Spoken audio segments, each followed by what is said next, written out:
Barbara Creecy is leading a cleanup campaign in Mangaung as part of the build-up activities towards the Presidential Imbizo scheduled to take place tomorrow. In 2019, during the launch of the Good Green Deeds program, President Cyril Ramaphosa called on business, labor and civil society to perform just one good green deed a day. For more on this story, let's now cross live to SABC News reporter Natasha Phiri. Natasha, good morning to you. First of all, tell us about the cleanup campaign and what we can expect this morning. A very good morning to you, Simpi, and of course to our SABC viewers. Well, the minister was out early this morning alongside with the mayor of the Mangaung municipality, Creecy, just getting their hands dirty and actually cleaning here in the community of Mangaung, which is just outside Bloemfontein. But I'm actually joined by these two guests. Let me just start off with the mayor because we have to relieve him of his duties. Mayor Creecy, thank you so much for joining us on SABC News. So we've seen you cleaning here. I mean, what are the issues that some of these community members have raised, especially around waste management? Good morning, Natasha and viewers at home. Yes, our people has raised the issues of cleanliness. And in our 100 days, one of the issues which was a priority is the cleanliness. We are here today with the Minister, Barbara, to clean here at Mojaba, and we'll be going to Freedom Square and other areas. Okay, yesterday we just also got the news that the municipality has been placed under national administration. I mean, you were elected as mayor just last year. What does this now mean for the Mangaung municipality? No, others will say it's a bad thing, but in our view it's a good thing because the resources of national, remember we're talking about one plan. In other words, your district model. So if national is coming in, if province is coming in, all those resources will assist Mangaung to do better. So in our view, we appreciate it. The president will be interacting with the people of Free State tomorrow. What are your expectations? No, the expectation is that this is a democratic country. Our people must raise their views, their frustration, but at the very same time, they must talk about the successes that are there in our city. Mayor, thank you so much for your time. Let me just take this interview to the minister herself, Minister Barbara Creecy. Thank you so much for joining us on SABC News. You've been throughout, the Free State province, cleaning up the province. But I mean, Minister, are such initiatives actually sustainable? And are you only cleaning up because the president's actually coming tomorrow?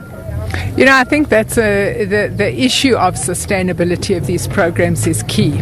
And one of the things that we're doing here in Mangaung is that we have a 10 million rand investment that we are making into the landfill in this area. One of the reasons why we have tremendous problems with waste spilling out all over our country is that our landfills are not compliant with the Waste Management Act. And we think that it's important not just to do cleanups like this, which, as you say, can be cosmetic if you're not working on the infrastructure behind waste management. So the one area we're working on is, as I say, this 10 million investment over a year to get the landfill fully compliant. We also have in the pipeline extended public works personnel that will assist with street cleaning. That procurement process is going on as we speak. And I believe that will also create jobs. Yes, obviously that is going to create, I think it's 120 work opportunities. But we are also looking to invest in the buyback centres and the cooperatives where informal waste recyclers are working. One of the things in order to prevent this kind of dumping is you've got to find a way to monetize waste. And we have set up the extended producer responsibility schemes. The packaging industry is one of those key areas. And you'll see at the bus shelter behind me there, we've got women who've been picking up plastic bottles and other forms of recyclables from this dump site. And of course, if people can find a way to earn a living from waste recycling and waste picking, then obviously that also helps us with the waste management processes. Minister, this is also a national problem. I mean, you're here today in the Free State, but I mean, how about you target areas like town in Johannesburg, the city of Johannesburg? I mean, it is filthy, very, very filthy. How will you ensure that these programs are actually implemented nationwide? We have a structure called MINMEC. It's where the ministers sit with the MECs. One of the things we've done in that structure is we've brought to the attention of the province all the areas in Gauteng province and all other provinces where landfills are not compliant and where there is excessive dumping and, as you say, problems with waste collection. So we would then be working with National Treasury, whether it's on the yellow fleet or, as I say, this program of supporting landfill compliance it's all over the country.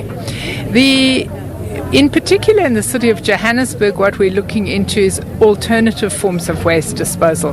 Many of the landfills in Johannesburg, they are fully compliant, but they are getting full.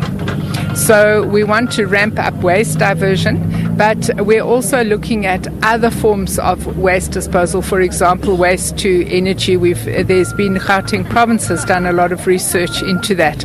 So those are the kinds of projects that we're looking at together with the Presidential Infrastructure Committee, so that we must also be looking at the question of waste management into the future. I think across the world, dump sites are really not a sustainable way of managing waste. Have you engaged with the community of this area? I mean, what grievances have they raised in terms of waste management and waste collection? Well, I think this area is actually fairly well serviced. I mean, this is one informal dump site, but in fact, we've been going around the streets here, and generally there's reasonable waste collection, household waste collection here. Obviously, dumping happens when that household waste collection process doesn't happen consistently, but I think that we remain concerned throughout the country about waste collection in informal settlements and rural areas. That's where you don't have the daily collection. And as your viewers would know, I was in the city of Mogale on Tuesday, where we were dealing with dumping in a rural area. And we know that here in the Free State we have those problems also. And our Deputy Minister has been doing a sterling job going around assisting with that process. Let's also talk about the initiative that you have with your local firefighters. Well, today the firefighters are helping with the cleanup, but you would know that we're moving into the winter season. And on the high veld in the winter season, we expect that we're going to be having a lot of veld fires. So we are gradually moving our firefighters from the Cape provinces, where they are during the summer, in the summer fire season, up north to help with the winter fire season. We've had a very hectic summer fire season in the Cape provinces because of the huge vegetation load. We all know that it hasn't finished raining here yet, so you can see even a site like this, there's a very big vegetation load. So we are expecting this is going to be a very hectic fire season, and we're busy now moving our forces up here so that we can assist municipalities.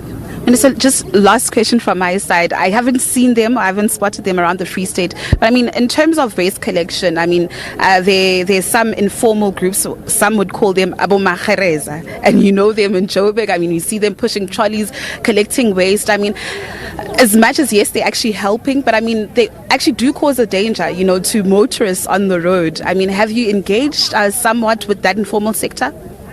Yes, we do a lot of work with that informal sector, and these extended producer responsibility schemes that I was talking about, one of the conditions of those schemes is that they have to help us with the formalization of that sector. My view is that, of course, municipalities have to come to the party. If we had household waste separation at source, which we have in a few suburbs in Johannesburg and Cape Town, and I think Tshwane also has it in a few suburbs, if we could generalize that, then you don't have this dangerous situation where people are going house to house, dustbin by dustbin, picking up waste. I mean, it's also it's unhealthy, it's dangerous. So we believe that the informal waste pickers play a very valuable role, because in the waste recycling chain, the collection of the waste is the major labor-intensive activity. And in fact, all of the extended producer responsibility schemes tell me that is where the labor is. So we have to make sure that we move towards formalization, we move towards greater safety for these individuals, and of course, in due course, a decent wage for the work that they do. Minister, thank you so much for your time. Of course, I'll leave you to, continue cleaning and getting her hands dirty. That is Minister Barbara Creecy, just also talking to us about some of the initiatives that her ministry has actually put in place here to actually clean up the community of Kagisanong, which is actually outside Bloemfontein. Of course, Simpio, this is ahead of that much anticipated presidential Imbizo that will be taking place tomorrow. Of course, President Cyril Ramaphosa will be accompanied by various cabinet ministers. We've seen a lot of them, just grace themselves here within the province of the Free State, various mayors, various MECs, and of course the community of the Free State of Bloemfontein is invited there tomorrow to actually engage and raise their grievances and put their grievances at the doorstep of government, as of course this is a people-centered approach or people-centered program that we will be bringing. Of course, I do implore you to stay tuned to SABC News for all the latest in regards to this. As for me, Natasha Phiri and Kwazi Manzi here at Kagisanong, it's back to you in studio. Natasha, great chatting to you. Thank you so much for joining us and for your update. Natasha Phiri there is our news reporter, and she's out in Mangaung.